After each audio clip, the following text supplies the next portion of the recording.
नमस्कार, मैं हूं सुधीर चौधरी और आज हम बात करने जा रहे हैं उस कूटनीतिक खेल की जिसने पूरी दुनिया की दिशा बदल दी है। दोस्तों, जब हम कहते हैं ट्रंप की डील मेकिंग डिप्लोमेसी, यानी वो डिप्लोमेसी जो समझौते के नाम पर सौदे करती है, तो आपको यह समझना होगा कि यह कहानी सिर्फ अमेरिका की नहीं है। यह कहानी उस दौर की है जब दुनिया के सबसे ताकतवर देश ने राजनीति को एक बिजनेस बना दिया था। डोनाल्ड ट्रंप, जो खुद को एक मास्टर डील मेकर मानते थे, दुनिया के हर देश से ऐसे पेश आए जैसे वो किसी कॉरपोरेट टेबल पर बैठकर सौदा कर रहे हों, कभी तेल का, कभी व्यापार का और कभी युद्ध का। लेकिन अब वही डील मेकिंग डिप्लोमेसी कमजोर पड़ती दिख रही है, क्योंकि सामने है चीन, जो न सिर्फ एक सैन्य ताकत है बल्कि एक आर्थिक रणनीतिकार भी है। और चीन अब खुलकर ट्रंप के हर कदम का जवाब देने के लिए तैयार हो चुका है। ये वही चीन है जिसने पहले ट्रंप की टैरिफ वॉर का सामना किया, फिर उस पर कूटनीतिक प्रहार किया, और अब वही चीन ट्रंप को उनकी ही चाल से मात देने की तैयारी में है। लेकिन कहानी यहां खत्म नहीं होती, क्योंकि इस पूरे भू राजनीतिक खेल में भारत का रोल अब निर्णायक बन गया है। हां, भारत जो कभी अमेरिकी और चीनी टकराव में एक दर्शक था, अब वो एक गेम चेंजर बनकर उभर रहा है। दोस्तों, बात शुरू होती है उस वक्त से जब डोनाल्ड ट्रंप ने व्हाइट हाउस में कदम रखा और ऐलान किया कि वो अमेरिका को फिर से महान बनाएंगे, मेक अमेरिका ग्रेट अगेन। इस नारे के पीछे ट्रंप की असली रणनीति छिपी थी, डील के जरिए ताकत हासिल करना। उन्होंने दुनिया को बताया कि अंतर्राष्ट्रीय रिश्ते भावनाओं से नहीं, लाभ से चलते हैं, और इसीलिए उन्होंने पहले चीन से टकराव लिया, फिर रूस से डील की, सऊदी अरब से हथियारों का सौदा किया और भारत के साथ एक रणनीतिक दोस्ती की शुरुआत की। लेकिन जैसे जैसे ये डीलें बढ़ती गईं, दुनिया ने देखा कि ट्रंप की डिप्लोमेसी में स्थिरता की जगह सौदेबाजी थी और कूटनीति की जगह कारोबारी गणित। जब चीन ने अमेरिका के आयातित सामान पर भारी टैरिफ लगाए, तब ट्रंप ने भी जवाब में $300 बिलियन के चीनी सामान पर टैरिफ लगा दिए। यह था वो पल जब पूरी दुनिया को लगा कि शायद तीसरा आर्थिक युद्ध शुरू हो चुका है। लेकिन चीन की चाल ट्रंप से कहीं ज्यादा गहरी थी। उसने अमेरिका के टेक सेक्टर पर हमला किया, सप्लाई चेन में दरारें डाली और धीरे धीरे दुनिया के विकासशील देशों में अपनी पकड़ मजबूत कर ली। अब यहीं पर भारत की एंट्री होती है, क्योंकि भारत, जो पहले चीन की बेल्ट एंड रोड इनिशिएटिव को सिर्फ एक इंफ्रास्ट्रक्चर प्रोजेक्ट मानता था, अब उसे समझ में आ गया कि यह तो असल में एक जाल है, आर्थिक गुलामी का जाल। ट्रंप के दौर में अमेरिका ने भारत को इंडो पैसिफिक रणनीति का हिस्सा बनाया। यह रणनीति चीन के खिलाफ बनाई गई थी ताकि हिंद महासागर से लेकर दक्षिण चीन सागर तक भारत और अमेरिका मिलकर एक नया शक्ति संतुलन बना सकें। और यही वह दौर था जब ट्रंप मोदी की दोस्ती ने पूरी दुनिया में एक संदेश भेजा कि अगर चीन अपनी आर्थिक ताकत से दुनिया को डराएगा तो भारत और अमेरिका मिलकर उसे जवाब देंगे।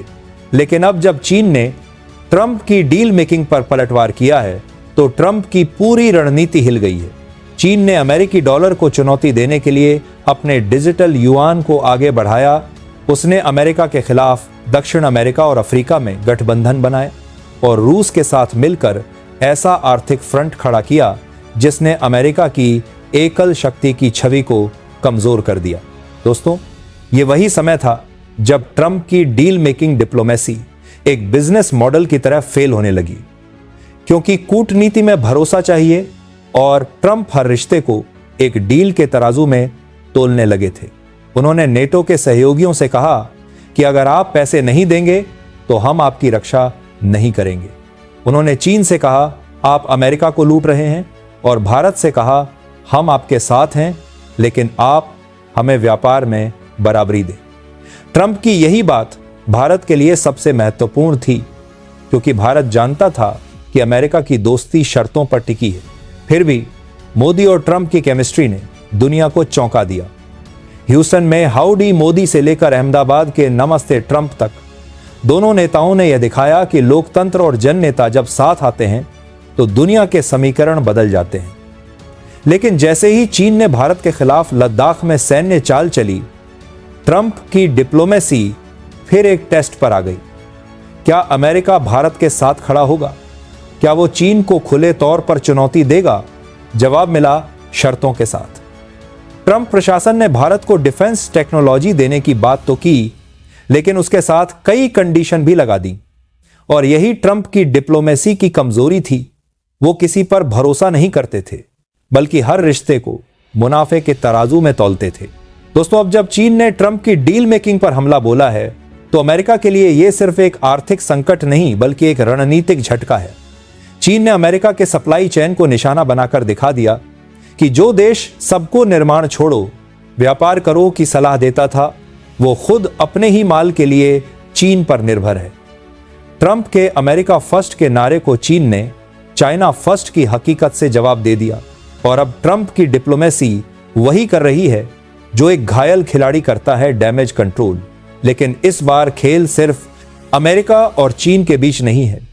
अब मैदान में भारत भी उतर चुका है और भारत की भूमिका अब निर्णायक हो गई है। भारत ने अमेरिका से सीखा कि कैसे आर्थिक और सैन्य दोनों मोर्चों पर बैलेंस बनाना है। भारत ने मेक इन इंडिया के जरिए अपने उत्पादन को बढ़ाया, डिजिटल इंडिया से टेक सेक्टर को मजबूत किया और आत्मनिर्भर भारत के जरिए वो संदेश दिया जो ट्रंप ने कभी दिया था, हम आत्मनिर्भर बनेंगे। लेकिन दोस्तों, असली सवाल यह है कि क्या ट्रंप अपनी डील मेकिंग डिप्लोमेसी को फिर से संभाल पाएंगे? क्योंकि अब चीन सिर्फ जवाब नहीं दे रहा, वो पलटवार कर रहा है। और यह पलटवार सीधे अमेरिकी इकोनॉमी के दिल पर है। चीन ने अमेरिकी बॉन्ड्स की खरीद घटा दी, अमेरिकी कंपनियों पर टैक्स बढ़ाया और डॉलर के वर्चस्व को खत्म करने के लिए रूस, सऊदी अरब और यहां तक कि अफ्रीका के देशों के साथ नए भुगतान सिस्टम बना दिए। यह सब कुछ ट्रंप की आर्थिक नेशनलिज्म की नींव को हिला रहा है। ट्रंप की सोच थी कि अमेरिका सौदे करके दुनिया चलाएगा, लेकिन चीन की चाल ने साबित कर दिया कि दुनिया अब किसी एक की नहीं रही। दोस्तों, अब कहानी उस मोड़ पर पहुंच चुकी है जहां डोनाल्ड ट्रंप की डील मेकिंग डिप्लोमेसी का असली इम्तिहान शुरू होता है। चीन ने अब सिर्फ जवाब देना बंद कर दिया है, अब वो हमला कर रहा है कूटनीति के मोर्चे पर, अर्थव्यवस्था के मैदान में और तकनीक के स्तर पर। ट्रंप, जो कभी खुद को दुनिया का सबसे बड़ा नेगोशिएटर कहते थे, आज उसी दुनिया में अपनी जगह बचाने की जद्दोजहद कर रहे हैं।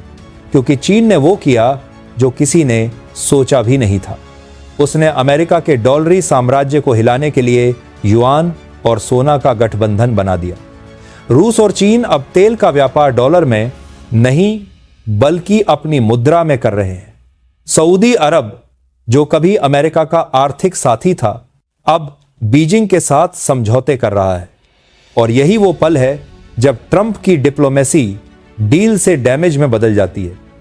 ट्रंप की सबसे बड़ी ताकत थी डील, लेकिन अब वही डील उनकी सबसे बड़ी कमजोरी बन चुकी है। क्योंकि दुनिया अब जान चुकी है कि ट्रंप की कोई भी डील स्थायी नहीं होती। वो दोस्ती भी शर्तों पर करते हैं और दुश्मनी भी फायदे के लिए। चीन ने इस मानसिकता को पहचान लिया था। उसने समझ लिया था कि अगर ट्रंप को हराना है तो युद्ध से नहीं, व्यापार से हराना होगा। और यही हुआ। चीन ने अमेरिकी कंपनियों के सप्लाई नेटवर्क पर चोट की, अमेरिकी किसानों की मांग घटाई और ट्रंप के समर्थक राज्यों में आर्थिक संकट पैदा किया। ट्रंप का अमेरिका फर्स्ट नारा धीरे धीरे अमेरिका आइसोलेटेड में बदल गया। यूरोप के देश अमेरिका से दूरी बनाने लगे, नाटो में मतभेद बढ़ गए और संयुक्त राष्ट्र में चीन और रूस ने अमेरिका की हर नीति को ब्लॉक करना शुरू कर दिया। ट्रंप की डील मेकिंग अब सिर्फ एक चुनावी नारा रह गई थी, क्योंकि दुनिया की अर्थव्यवस्था अब अमेरिका की बजाय एशिया की ओर झुक रही थी। और इसी एशिया में भारत अब एक निर्णायक शक्ति के रूप में उभर रहा था। भारत ने वो किया जो न अमेरिका कर सका, न चीन संतुलन। भारत ने रूस से तेल खरीदा, अमेरिका से टेक्नोलॉजी ली और चीन के खिलाफ अपनी सीमाओं पर मजबूती दिखाई। भारत अब पॉलिसी टेकर नहीं, बल्कि पॉलिसी मेकर बन चुका था। ट्रंप के दौर में अमेरिका चाहता था कि भारत पूरी तरह उसके खेमे में आ जाए, लेकिन भारत ने रणनीतिक स्वायत्तता बनाए रखी। यही वो नीति थी जिसने भारत को तीसरी शक्ति बना दिया। जब चीन ने दक्षिण चीन सागर में विस्तार की नीति अपनाई तो भारत ने हिंद महासागर में अपनी नौसेना तैनात की। जब अमेरिका ने चीन को आर्थिक रूप से घेरने की कोशिश की तो भारत ने एशिया अफ्रीका ग्रोथ कॉरिडोर के जरिए एक वैकल्पिक रास्ता खोला, यानी ट्रंप और शी जिनपिंग की लड़ाई में भारत वो खिलाड़ी बन गया जिसने मैदान में अपनी अलग जगह बनाई। अब सवाल यह उठता है कि ट्रंप की डिप्लोमेसी आखिर क्यों फेल हुई? जवाब छिपा है उनकी सोच में। ट्रंप ने दुनिया को एक बिजनेस डील की तरह देखा, लेकिन कूटनीति डील नहीं, ट्रस्ट पर चलती है। जब आप हर रिश्ते को सौदे में बदल देते हैं तो भरोसा खत्म हो जाता है, और जब भरोसा खत्म होता है तो गठबंधन बिखर जाते हैं। ट्रंप ने यही गलती की। उन्होंने यूरोप से पैसे मांगे, एशिया से वफादारी और चीन से झुकने की उम्मीद, लेकिन किसी ने नहीं झुका। ट्रंप की डिप्लोमेसी इसलिए कमजोर हुई क्योंकि वो दुनिया के दिल नहीं जीत सके, और चीन ने यह खेल समझ लिया। उसने ट्रंप की हर डील के जवाब में सॉफ्ट पावर का इस्तेमाल किया। उसने गरीब देशों को सस्ता इंफ्रास्ट्रक्चर दिया, तकनीक दी, कर्ज दिया और धीरे धीरे उन्हें अपने खेमे में खींच लिया। वहीं ट्रंप ने सिर्फ धमकियां दी, अगर नहीं मानोगे तो टैरिफ लगा दूंगा, अगर सहयोग नहीं किया तो सैन्य मदद रोक दूंगा। लेकिन अब वही धमकियां अमेरिका को ही नुकसान पहुंचा रही हैं। और इसी बीच भारत ने अपनी कूटनीतिक चाल चली। भारत ने क्वाड, ब्रिक्स और G20 तीनों मंचों पर अपनी पकड़ बढ़ाई। जब ट्रंप और शी जिनपिंग एक दूसरे को धमकियों में उलझे थे, तब भारत ने चुपचाप अपने आर्थिक साझेदार बढ़ाए। यूरोप, जापान, ऑस्ट्रेलिया सभी भारत के साथ निवेश और तकनीकी सहयोग के लिए आगे आए, और यही भारत की असली जीत थी। भारत ने किसी पर निर्भर हुए बिना साझेदारी का रास्ता चुना। उसने अमेरिका से रणनीति सीखी, लेकिन चीन की चाल को समझकर उसका तोड़ निकाला। यही कारण है कि आज जब ट्रंप की डील मेकिंग डिप्लोमेसी टूट रही है, भारत की ट्रस्ट मेकिंग डिप्लोमेसी मजबूत हो रही है। अब ट्रंप एक नए संकट में है। चीन के साथ उनका व्यापार युद्ध नियंत्रण से बाहर जा चुका है। अमेरिकी किसानों का निर्यात गिर चुका है। टेक कंपनियां सप्लाई चेन संकट झेल रही हैं और डॉलर पर दबाव बढ़ रहा है। चीन ने अपने डिजिटल करेंसी प्रोजेक्ट के जरिए अमेरिका की आर्थिक प्रभुता को सीधी चुनौती दी है। और जब चीन ने रूस के साथ मिलकर ब्रिक्स पेमेंट सिस्टम लॉन्च किया तो यह संदेश साफ था, अब दुनिया के सौदे डॉलर में नहीं होंगे। ट्रंप जो कभी डील के राजा थे, अब उसी डील के शिकार बन चुके हैं।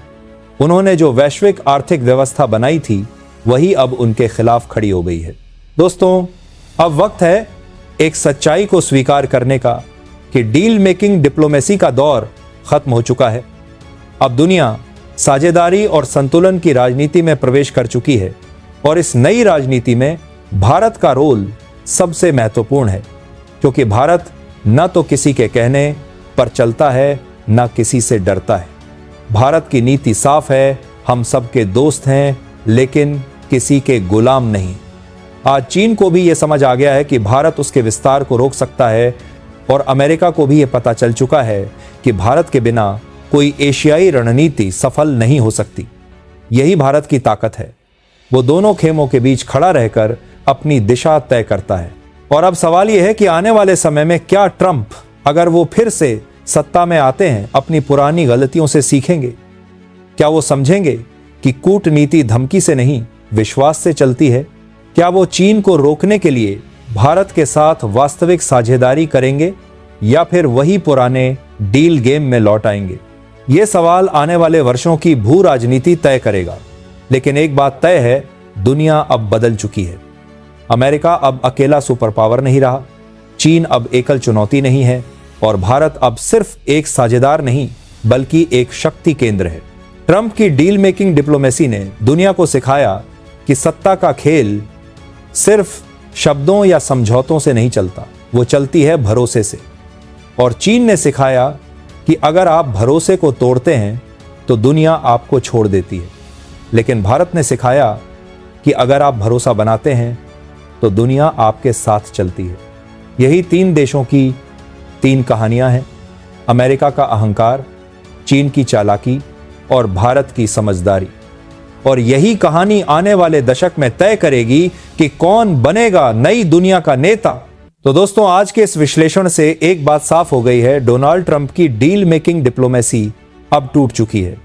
लेकिन उसी टूटी हुई कूटनीति की राख में भारत का एक नया युग जन्म ले रहा है, क्योंकि जब दो शक्तियां लड़ती हैं तो तीसरी शक्ति जन्म लेती है, और वो शक्ति आज भारत है। अगर आपको ये गहराई से किया गया विश्लेषण पसंद आया हो तो वीडियो को लाइक कीजिए, शेयर कीजिए और हमारे चैनल को सब्सक्राइब करना बिल्कुल मत भूलिए। कमेंट बॉक्स में लिखिए, भारत की डिप्लोमेसी दुनिया की नई ताकत बढ़ सकते हैं, ताकि हमें पता चले कि आप भी भारत की इस नई भूमिका पर गर्व करते हैं। धन्यवाद दोस्तों, मैं हूं सुधीर चौधरी। मिलते हैं अगले एपिसोड में एक और ऐसे सच के साथ जो दुनिया की राजनीति के चेहरे से नकाब उतार देगा। जय हिंद,